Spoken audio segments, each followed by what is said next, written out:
Vi har fået rigtig mange spørgsmål om Roborock på det sidste. Lad os svare på nogle af de vigtigste. Hvilken Roborock skal jeg vælge?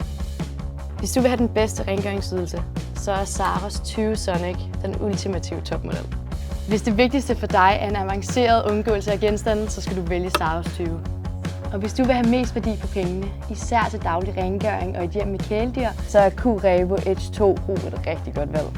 Kan Roborock klare almindelige dørtrin? Ja, det er faktisk et af de spørgsmål, vi får alleroftest fra vores nordiske brugere. Alle 3 modeller er designet til at kunne klare dørtrin på op til 4,5 cm uden at sidde fast. Og Saros 20 og Sonic 20 er designet til at kunne klare dørtrin på op til 8,8 cm. Hvordan bruger jeg rengøringsmiddel korrekt i min Roborock? Den sikreste løsning er altid at bruge rengøringsmidler, der er udviklet specifikt til robotstøvsugere. Det hjælper med at beskytte både dine gulve og robottens interne komponenter over tid. Hvilken model er bedst til små hjem med kæledyr? Q-Revo Edge 2 Pro er et særligt populært valg til netop det. Den kombinerer kraftig sugeevne, anti-tangy-teknologi og rigtig god værdi for pengene. Kan Roborock bruges uden Wi-Fi?